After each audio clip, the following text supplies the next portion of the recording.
Chers amis, bonjour, c'est Bahalo, vous me connaissez. J'aimerais vous dire quelques petits mots pour vous encourager dans votre foi. Vu les événements que nous vivons actuellement, c'est normal de parler de l'inquiétude et de la paix de Dieu.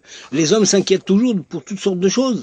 Les malades sont malades et ils ont besoin de soins, ils ont besoin de secours, ils sont paniqués. Il y en a qui prient pour leur foyer, dans les enfants qui tournent mal, les foyers qui se brisent, qui se disputent. Souvent, il y a les stress des épouses, les hommes qui se conduisent mal, qui boivent. Actuellement, tout le monde est confiné et il n'y a jamais eu autant de divorces chez les gagés que d'habitude. Il y a des dépressions nerveuses, la déprime, on passe des nuits sans dormir, on pense à nos bien-aimés, on s'inquiète. C'est normal de s'inquiéter, c'est le propre de l'homme. Mais quand même, la parole de Dieu nous dit dans les Proverbes 12 que l'inquiétude dans le cœur de l'homme, là-bas. Mais une bonne parole le réjouit. Cette bonne parole, elle vient de où? Elle vient de la parole de Dieu. C'est la seule chose par laquelle on peut avoir quelques secours. Un cœur joyeux, Proverbe verset 15, verset 13, il dit « Un cœur joyeux rend le visage dans la sérénité ». C'est bien. Mais quand le cœur est triste, l'esprit est abattu. Quand on est abattu, eh bien c'est le stress. C'est le stress et c'est la dépression nerveuse. On se fait toutes sortes de misères, de pensées qui ne correspondent pas à la vie chrétienne. Vivre un souci, ce n'est pas forcément un manque de foi. Car les croyants ont des soucis pendant toute leur vie chrétienne. Ils auront des soucis, ils auront des problèmes, ils auront et des inconvénients. C'est ce que Paul d'ailleurs constate dans son épître aux Corinthiens, chapitre 2e épître, au chapitre 5 et le verset 4. Nous gémissons dans ce corps, nous sommes accablés. Et il le dit dans Romains 8, verset 23, nous soupirons en nous-mêmes. Ah, quand est-ce que je vais me réveiller? Ah, ça n'arrête pas les soucis. Ah, on sonde vers les médecins. Et pour la pandémie, il n'y a pas de solution. Sinon, des petits trucs qu'on se fouille dans le nez, des quelques mouchoirs, et puis des gants, et puis voilà, mais c'est pas suffisant, c'est dérisoire. Par conséquent, aujourd'hui, plus que jamais, nous avons besoin d'entendre des mots de la Bible, afin que nos soucis et nos craintes puissent s'apaiser, pendant ce confinement difficile, compliqué et lourd. Quelles sont les paroles de Jésus pour chacun d'entre nous? Eh bien, je lis plein de textes. Il y a quelques-uns, mais on ne pourra pas les lire tous. Et il y a des textes qui sont là pour apaiser notre foi.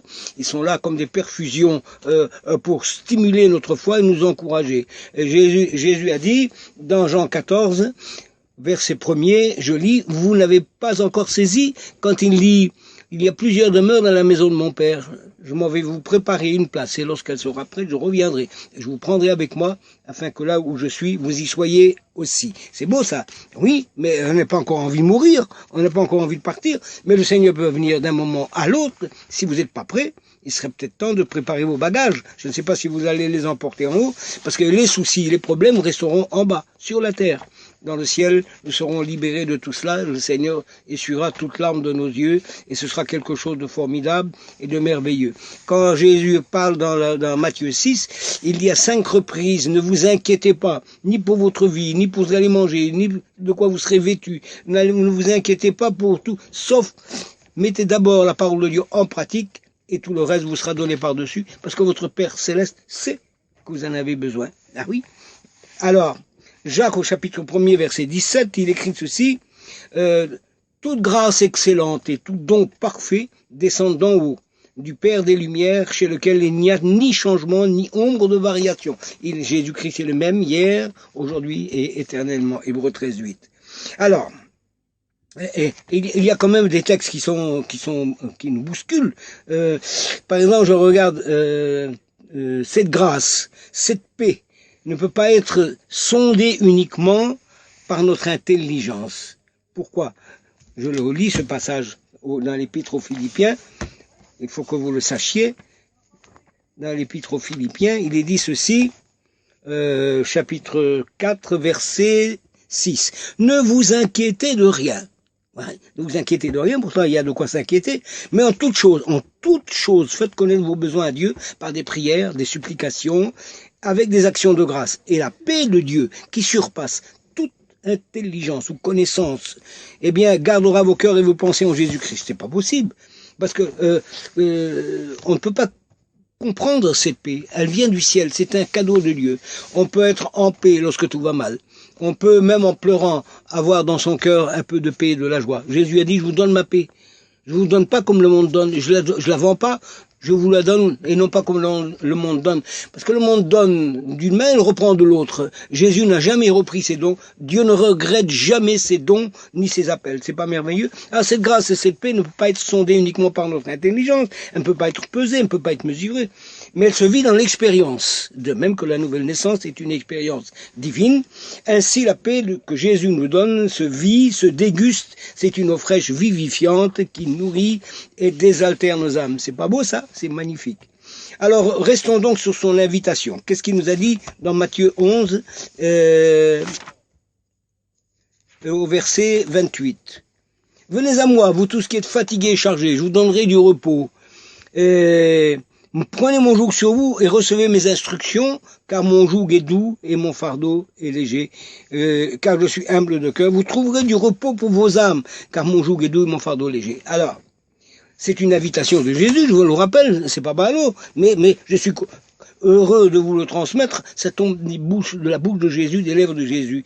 Alors, cette grâce-là qui nous dépasse, qu'on ne comprend pas, qu'elle est divine, elle est spirituelle, elle est à notre disposition. Restons donc sur cette invitation et regardez ce dernier passage dans 1 Pierre chapitre 5, verset 7. 1 Pierre chapitre 5, verset 7.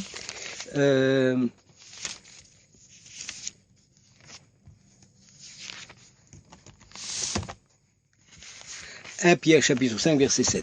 Déchargez-vous sur lui, sur Jésus, de tous vos soucis, car lui-même prend soin de vous. C'est pas beau ça? Il prend soin de vous, il veille sur vous, il veut votre bonheur, il veut votre sécurité.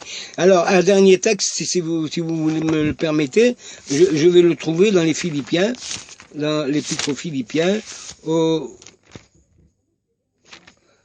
chapitre 4 et le verset 4. Le Seigneur est proche. Ça, c'est une bonne nouvelle. Il va nous délivrer de toutes nos misères. Le Seigneur est proche. Ne vous inquiétez de rien. Encore une fois, s'inquiétez de rien. Mais en toute chose, faites connaître vos besoins à Dieu par des prières et des supplications et avec des actions de grâce. Et la paix de Dieu qui surpasse toute intelligence gardera vos cœurs et vos pensées en Jésus-Christ. Alors, restons dans cette pensée de Dieu. Veillons sur nous-mêmes. Veillons sur les autres. Ne soyez pas imprudents. Jésus a dit... il a dit encore dans Matthieu 10, 17, soyez simples comme des colombes, mais prudents comme des serpents. Qu'est-ce que ça veut dire? Ça veut dire que vous devez vous conformer à ce que nous a dit